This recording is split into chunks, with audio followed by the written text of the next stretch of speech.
Warganet, kita masuk ke putaran kedua. Paslon 1 mengajukan pertanyaan kepada Paslon 3. Waktu Bapak bertanya 1 menit, mulai Bapak bicara. Baik, terima kasih. Saya mengajukan pertanyaan 03. Ada saya melihat di media sosial bahwa 03 merekrut pegawai ASN termasuk TPP yang berkeadilan. Saya pengen tahu yang berkeadilan seperti apa. Dan termasuk apakah 03 akan menambah TPP, ya kan? Apa dasarnya apa? Yang dimaksud berkeadilan ini apa ini? Silakan, terima kasih. Mau dimanfaatkan Bapak? Oke. Cukup? Baik. Kita persilakan Paslon 3 untuk menjawab pertanyaan yang diajukan tadi oleh Paslon 1. Waktu Bapak menjawab 2 menit, mulai Bapak bicara. Jadi begini. Di dalam pemerintahan itu, kita harus melihat dulu bagaimana sistem rekrutmen daripada pejabat. Mulai dari mapping personal yang harus kita lakukan secara benar. Kemudian bagaimana kita membangun career planning mereka, career development mereka. Sehingga nantinya kita di dalam merekrut pejabat itu harus berdasarkan kapasitas dan kapabilitas daripada mereka. Kita menempatkan orang yang tepat dengan beban yang diberikan. Kemudian juga sampai ke level bawah. Bagaimana keadilan dalam bentuk jabatan, keadilan dalam bentuk kesejahteraan harus kita perkuat. Artinya begini, memang di level pejabat, eselon 2, eselon 3, eselon 4, pasti berbeda bentuk kesejahteraan yang diberikan. Tapi space yang terjadi itu, menurut banyak orang, menurut masukan yang disampaikan kepada kami juga, itu mereka merasakan bahwa itu kurang adil. Artinya bentuk perhatian itu lebih kepada pejabat atasan. Dan ini tentu menjadi masukan. Bagaimana kita ke depan untuk menata supaya keadilan itu bisa kita konkretkan. Bentuk keterbatasan fiskal kita juga ada.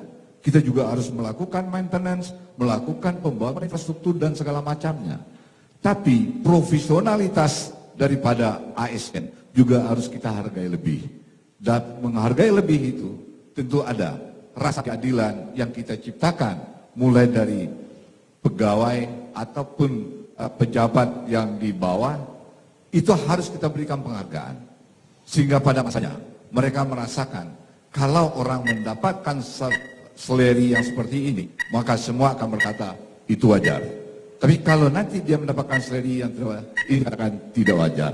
Itu mungkin. Terima kasih. Waktu habis. Baik, kita kembali ke Paslon 1 untuk memberikan sanggahan terhadap jawaban yang tadi disampaikan oleh Paslon 3. Waktu Bapak 1 menit, mulai Bapak bicara. Baik, terima kasih. Jadi begini, kita di pemerintahan ya, termasuk BKD selalu melaporkan. Malahan kita mendapat juara 2 di Kanggrek 12 Sumbar Riau dalam mutasi di pemerintah Kota Bukit Tinggi. Itu bukti bahwa kita sudah benar melakukan mutasi, ya. Dan kedua, masalah TPP itu diatur oleh Permendagri nomor 061, jelas kan? Sesuai dengan jabatan. Tidak bisa merasakan orang di bawah, di bawah tidak. Harus ada indeks daripada daerah kita itu, termasuk indeks daripada keuangan dan lain, semua kita indeks itu. Harus melakukan, kita melihat tukin daripada BPK. Mendapat kita indeks 0,48, baru kita berikan. Dari 15 sampai 1, staf 1 sampai 7, mendapatkan 1.850. Contoh, eselon 4B dikasih di kelurahan, dapat berbeda 30%. Ini aturan, tidak bisa kita melakukan menambah-nambah. Baik, terima kasih. Baik, kita kembali ke Paslon 3 untuk memberikan jawaban terhadap sanggahan tadi yang disampaikan oleh Paslon 1. Waktu Bapak 1 menit, mulai Bapak bicara. Kami mengerti. Saya 30 tahun di birokrat. Jadi untuk hal itu, bagaimana penetapan indeks itu? Indeks itu bukan ditetapkan oleh pusat. Kita di daerah yang merumuskan indeks itu. Ini yang menjadi permasalahan. Bagaimana indeks itu sebetulnya lebih berkeadilan. Saya sudah sangat mengapresiasi apa yang dilakukan. Tapi ada hal yang sebetulnya masih harus menjadi perhatian kita ke depan. Kemudian masalah penghargaan daripada sisi badan kepegawaian yang dilakukan. Itu saya melihat kondisi real. banyak keluhan. Mungkin kepada Bapak keluhan itu tidak sampai. Dan Bapak kan juga pernah bertanya sama saya bagaimana kondisi personal ini. Sehingga mereka mengadu sama saya. Dalam hal ini, saya mohon maaf, ini bukan masalah personal. Saya juga bertanggung jawab mengakomodir. Saya katakan, tunggu, saya jadi wali kota. Nanti saya akan lakukan ini secara benar. Asik. Ya, waktu habis. Ya, kita beri aplaus dulu untuk semua pasangan calon. Baik para hadirin pemirsa, warganet dimanapun Anda berada, debat kita pada segmen 4 ini semakin seru dan semakin hangat. Ya. Baik, kita berikan kesempatan ketiga untuk paslon 3 mengajukan pertanyaan kepada paslon 2 terlebih dahulu. Waktu Bapak 1 menit, mulai Bapak bicara. Terima kasih. Jadi di dalam mengelola pemerintahan, kita perlu melihat daripada manajemen apa yang harus kita lakukan secara benar. Ada beberapa prinsip manajemen di pemerintahan. Untuk itu kami ingin menanyakan, bagaimana bentuk tata kelola pemerintahan dengan manajemen yang Bapak terapkan nanti? Masih ada waktu? Mau ditambahkan Pak? Cukup, ya. Baik, kita persilakan paslon 2 untuk menjawab pertanyaan dari paslon 1. Waktu Bapak 2 menit, mulai Bapak bicara.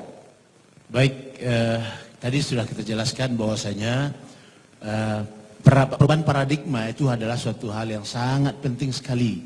Karena kami adalah pelayan masyarakat. Sehingga setelah kita menularkan ini semuanya kepada seluruh aparatur pemerintah, sampai kepada tahap paling terdepan dalam pelayanan yaitu RT RW, Satpol PP, petugas kebersihan, itu memang kita jadikan pelayan daripada masyarakat semuanya. Sehingga kebijakan-kebijakan yang akan kami tularkan nanti itu juga adalah kebijakan-kebijakan yang sangat-sangat partisipatif. Satpol PP bukan lagi untuk mengejar-ngejar para pedagang-pedagang, tapi melayani agar anak kita berjualan bisa nyaman, bisa indah, kemudian bisa memberikan penjualan lebih banyak. Lebih dari itu tentu ya, the right man on the right place ya. Dan itu yang diinginkan oleh Rasulullah ya. Kalau hal itu diberikan kepada yang bukan ahlinya, tunggu sajalah saat kehancuran. Kita akan meletakkan seseorang pada tempatnya, bukan dikarenakan kedekatan dengan wali kota, bukan karena hal-hal lain yang dilakukan kepada wali kota, tapi kita ingin orang-orang yang sangat profesional untuk menangani sesuatu yang paling tepat dia tangani. Nah, para pendengar yang berbahagia, kita inginkan memang ke depan ini membuat sesuatu yang nyaman di tingkat pemerintahan. Bukan lagi orang-orang yang kemudian memaksakan kehendaknya kepada bawahan-bawahannya. Kita ingin kebijakan-kebijakan itu ada di tengah masyarakat. Mungkin itu yang kita inginkan, sehingga kita ingin benar-benar wali kota ini diganti oleh Pak Herman Safar. Terima kasih. Mau dilengkapi Bapak? Cukup? Ya. Baik, kita kembali ke paslon 3 untuk memberikan sanggahan terhadap jawaban tadi yang disampaikan oleh paslon 2. Waktu Bapak 1 menit, mulai Bapak bicara. Maaf, sebetulnya saya kasihan Pak dengan jawabannya seperti ini. Karena manajemen pemerintahan itu tidak seperti itu. Dalam manajemen pemerintahan ada sistem, ada prinsip dari manajemen yang harus kita lakukan. Saya contohkan, tadi Bapak mengatakan saya ambil itu, manajemen partisipatif. Bagaimana kita menggerakkan seluruh stakeholder ikut memberikan kontribusi terhadap pelaksanaan pemerintah ini. Pemerintah itu juga harus menganut sistem, harus transparan. Kemudian juga di samping transparan, akuntabilitasnya juga pemerintah itu harus berani bertanggung jawab dan bertanggung gugat. Itu istilahnya di dalam pemerintahan. Sehingga jalannya pemerintah itu sangat ditentukan oleh bagaimana bentuk manajemen yang Bapak lakukan. Ada konsep pemerintahan yang paling diterapkan oleh banyak orang, yaitu dengan reinventing government. Di sana bagaimana kita merubah? Ya, waktu habis Pak. Baik, kita langsung saja berikan kesempatan kembali kepada paslon 2 untuk menjawab sanggahan tadi yang disampaikan oleh paslon 3. Waktu Bapak 1 menit, mulai Bapak bicara. Terima kasih. Silahkan Bapak baca PP tentang reformasi birokrasi ya. Semua itu ada area yang akan kita reformasi, itu 8 area. Yang semua Bapak sebut itu semuanya ada di dalam. Dan yang paling bawahnya itu adalah tentang perubahan paradigma. Ketika paradigma itu sudah berubah, maka tentang akuntabilitas, tentang pelayanan publik, tentang apa yang Bapak sebut semua itu sudah selesai semuanya. Asal wali kotanya mengatakan saya adalah pelayan masyarakat. Aparaturnya mengatakan kami adalah pelayan masyarakat. Orang terendah ya, yang kita akan perhatikan insyaallah honorariumnya kita akan tingkatkan. Semua aparatur yang ada di tingkat bawah itu kita akan perhatikan dia adalah pelayan yang langsung berhubungan dengan masyarakat. Maka masalah akuntabilitas segala macam itu akan terselesaikan dengan sendirinya asal paradigma pemerintahan ini berubah. Mungkin itu yang paling penting Pak Wali. Masih ada waktu, mau nampakkan Bapak? Ya, cukup. Baik para hadirin, pemirsa, warganet dimanapun Anda berada, selanjutnya kita akan menyaksikan bagaimana paslon 1 menjawab pertanyaan dari paslon 2. Waktu 3. Paslon 3 kami persilakan untuk mengajukan pertanyaan kepada paslon 1. Waktu Bapak 1 menit mulai Bapak bicara. Baik, terima kasih banyak. Assalamualaikum warahmatullahi wabarakatuh. Inya Ramlan. Inya. Pertanyaan saya simpel sebenarnya. Ini mengenai pelayanan publik. Pelayanan publik adalah pelayanan yang diberikan oleh pemerintah kepada masyarakat, baik berupa barang, jasa, dan pelayanan administratif. Artinya, apakah Bansos, BLT, dan PKH itu juga termasuk dalam pelayanan publik? Nah, pertanyaan saya, dananya juga yang digunakan itu apakah dari APBD, atau dana APBN, atau dana pribadi? Terima kasih. Mau ditambahkan Bapak? Paslon 3 cukup? Ya, baik cukup. Kita langsung saja dengarkan jawaban dari paslon 1 atas pertanyaan yang diajukan paslon 3. Waktu Bapak menjawab 2 menit, mulai Bapak bicara. Jadi terima kasih Pak David Khalid ya.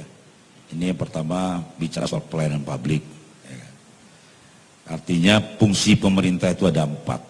Yang pertama adalah fungsi pembangunan. Wali kota kalau tidak mau membangun berarti gagal di wali kota. Itu kuncinya. Yang kedua, wali kota itu fungsi pelayanan. Di sini pelayanan. Ya kan? Yang ketiga, bagaimana fungsi pemerintah mengatur. Mengatur. Ya kan? Yang keempat adalah fungsi pemerintah pemberdayaan.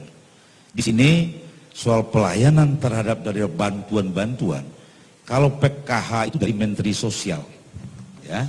Ya, dari Kementerian Sosial itu tidak ada dari pribadi dan tidak bisa ditambah-tambah uangnya.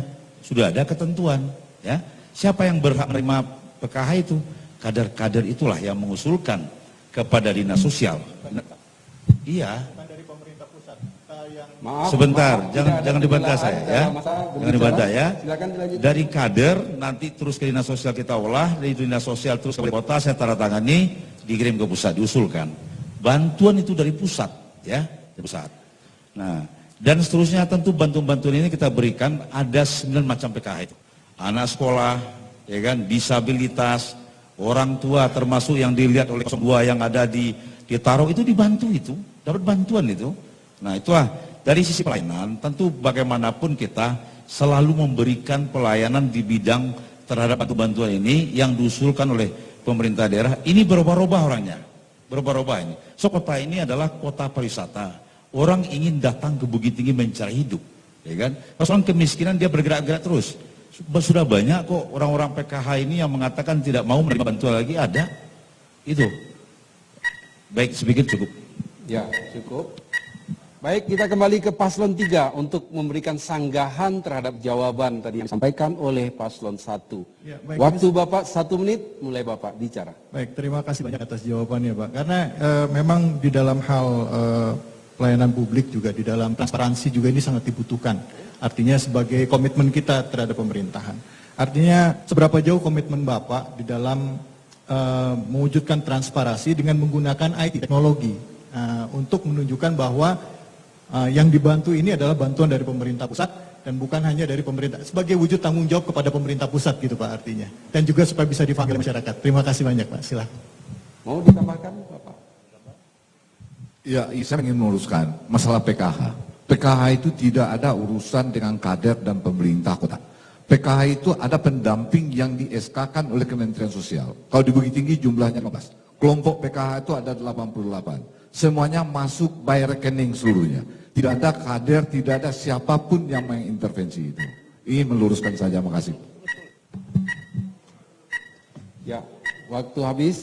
Kita kembali ke paslon 1 untuk menjawab sanggahan tadi yang disampaikan oleh paslon 3. Waktu Bapak 1 menit, mulai Bapak bicara. Terima kasih Pak David Kalik. Saya tidak akan pernah memanggil saudara. Saya akan selalu memanggil Bapak. Saya akan manggil Bapak kepada Bapak David Kalik. Terima kasih, saya menganggap ini sebuah masukan. Sebuah masukan kepada kami paslon 01. Tapi yang jelas, di Bukit Tinggi memang dinamikanya seperti itu. Untuk penerima PKH tadi sudah disampaikan. Setiap tahapan itu ada dinamika, ada perubahan-perubahan. Dan tidak sedikit penerima PKH sebelumnya itu yang tidak lagi menerima tahun berikutnya. Dan mereka secara nyata-nyata menolak. Kami tidak pantas lagi diberikan bantuan. Dan ini sudah cukup banyak yang terjadi yang seperti ini. Nah kemudian kepedulian kita terhadap masyarakat. Nah tentu saja harus kita kedepankan.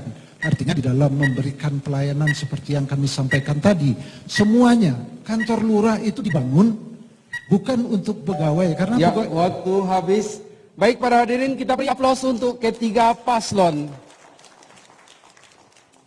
Hadirin pemirsa dan warganet dimanapun Anda berada, kita sudah menyaksikan tadi bagaimana kebijakan-kebijakan, program, dan terobosan-terobosan yang akan dilakukan oleh ketiga paslon. Dan kita juga sudah menyaksikan bagaimana ketiga paslon saling beradu argumentasi, kemudian saling mengkritik dan saling menyerang program masing-masing. Dan saya sebagai moderator tentu tidak berhak untuk melakukan penilaian apa-apa terhadap debat ini. Andalah sebagai warga Kota Bukit Tinggi yang paling berhak untuk menentukan pilihan dari apa yang tadi mereka janjikan kepada kita. Baik, kita akan masuk kepada segmen terakhir yang lebih krusial, lebih penting, dan ibarat pesawat, segmen terakhir ini adalah tempat mendarat yang mulus bagi para paslon di hati pemilih di Kota Bukit Tinggi. Tapi sebelum itu, kita akan saksikan dulu pesan-pesan KPU berikut.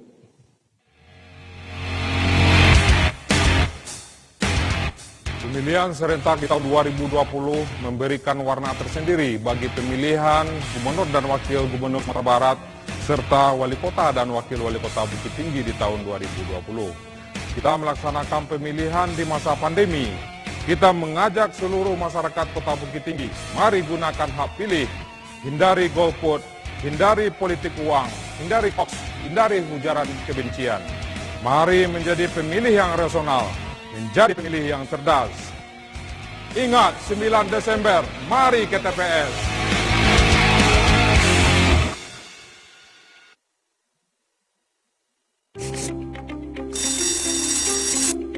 Kak, pagi-pagi buru-buru banget, mana sih? Ke TPS dong, kan ada pemilihan